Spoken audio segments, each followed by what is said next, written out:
me tourne vers vous à présent, Hélène Frade. Bonjour Hélène. Bonjour Natacha. Vous avez lu la presse française pour nous et on débute d'abord en Guyane avec cette paralysie annoncée pour aujourd'hui. Le rapport de force titre ce matin le quotidien France-Guyane qui annonce une grève générale pour aujourd'hui et une journée morte demain. D'après le Parisien, les Guyanais protestent contre l'insécurité, les difficultés de l'enseignement, de la santé et de l'économie. Alors que le taux de chômage atteint 22%, la population exprimerait un ras-le-bol général auquel le gouvernement a réagi par l'envoi samedi d'une délégation interministérielle à Cayenne.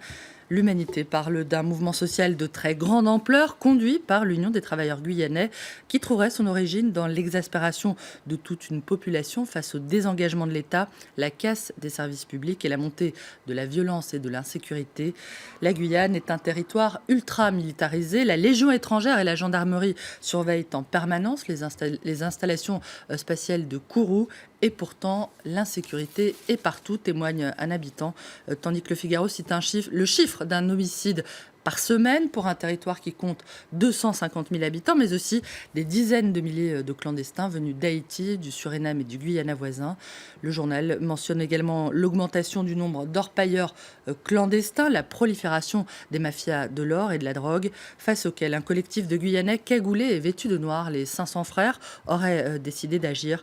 Le Figaro toujours évoque un groupe accusé de flirter avec les codes d'une milice, mais qui se revendiquerait comme non violent et qui aurait multiplié les coups d'éclat ces derniers jours, comme la fermeture il y a 4 jours de la mairie de Cayenne, d'une banque et d'un magasin qui ne respectent pas l'appel à la grève générale. En tout cas, cette grève générale s'invite dans la campagne présidentielle française.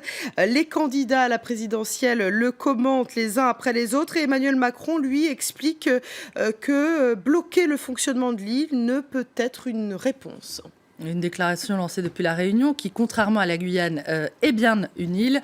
Voilà pour la boulette, mais ce ne sont pas à ces notions de géographie que se sont intéressés les Échos, qui détaillent ce matin le chiffrage de son programme. Le candidat d'En Marche revendique 15 milliards de dépenses nouvelles, dont 1 milliard seulement pour son service militaire d'1 mois. Il promet également 60 milliards d'économies, des chiffres jugés assez flous par plusieurs cercles d'experts, dont le prestigieux Institut Montaigne. Ce manque de précision risque de ne pas dissiper les doutes des indécis, encore très nombreux à un mois du premier tour, d'après le Parisien, qui en a rencontré plusieurs sur un marché de la capitale. Des indécis de gauche, des hésitants de droite, des désenchantés qui annoncent qu'ils voteront blanc, et de futurs abstentionnistes comme l'ex-sarkozyste Hervé, 58 ans, qui déclare qu'aucun candidat n'est au-dessus de l'autre. Enlever un bozo pour mettre à la place un super bozo, je refuse, je le cite. Campagne présidentielle française toujours avec le Parisien qui ce matin poursuit son exploration des thèmes de campagne et ce matin le journal s'intéresse à la question de la dépendance. Et qui va s'occuper de nos anciens, s'interroge le journal, qui rappelle que le nombre de personnes âgées dépendantes en France augmente inexorablement et que cette question qui est au cœur des préoccupations des Français est pourtant très peu abordée dans cette campagne. Tout comme serait trop peu évoqué le dossier de la culture, au grand regret de Libération, qui estime que les propositions des candidats ne sont pas à la hauteur des enjeux, à un moment où l'explosion numérique a profondément bouleversé ce secteur.